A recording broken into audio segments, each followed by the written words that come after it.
এই মজলিস আল্লাহ আল্লাহ রসুল করিম সাল্লাল্লাহু আলাইহি ওয়াসাল্লাম আমির মুসলিম মজলিস যেভাবে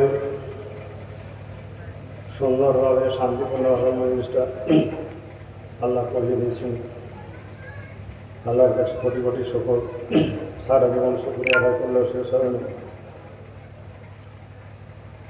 কদিন আগেও যেরকম ওয়েদার ছিল, সকলেই চিন্তিত ছিল যে এত বড় মজলিস কীভাবে হবে, মানুষজন আসবে, কোথায় বসবে, কোথায় গাড়ি থাকবে, কী থাকবে।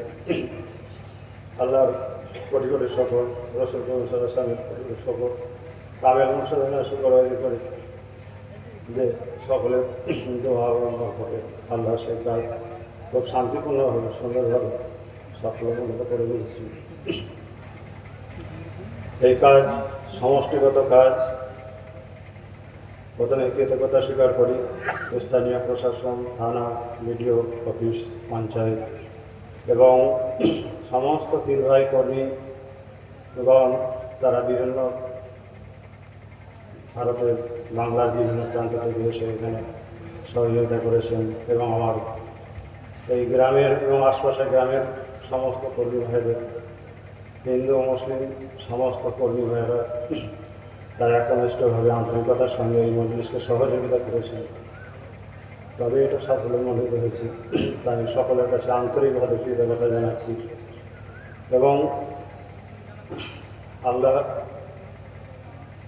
কৃতজ্ঞতা জানাচ্ছি এবং আল্লাহর কাছে এটাই চাই এই মজলিসের বরকতে আল্লাহ যেন আমাদেরকে হৃদায়ত দান করেন, মৃত্যুর কাল পর্যন্ত পাঁচ ওয়াক্ত নামাজ, পাঁচ ওয়াক্ত অজীবা পড়ার হালাল খাওয়ার তৌফিক দেন।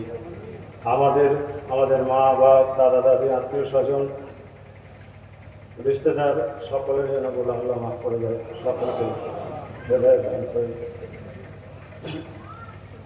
এই কাজ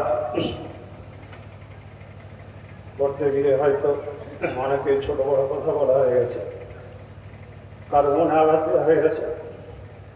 আপনারাও অনেক কষ্ট করে এসে মতো দাদা আপনাদের বসতে দেওয়া যায় না, তারও খাওয়া দাওয়া অনেক অসুবিধা এই গরমে, তবুও আপনারা কষ্ট বরণ করে যেভাবে এই মজলিসকে সাফল্যমণ্ডিত করেছেন, আপনাদের কাছে কোটি কোটি শুকর এবং আপনারা খালেস আলোর রাস্তা ক্ষমা করে দেবেন। আমাদের কথার মাধ্যমে, বলার মাধ্যমে, চলার মাধ্যমে, কোনো কাজের মাধ্যমে যদি কারোর মনে কোনো কষ্ট হয়ে থাকে, এইভাবে করে খালেস আল্লাহর রাস্তা ক্ষমা করে দেবেন এবং দোয়া করবেন যেন মৃত্যুকাল পর্যন্ত বংশ নসল নসল আল্লাহ রসুল সাল্লাল্লাহু আলাইহি ওয়াসাল্লাম এই কাজ মৃত্যুকাল পর্যন্ত করতে পারি।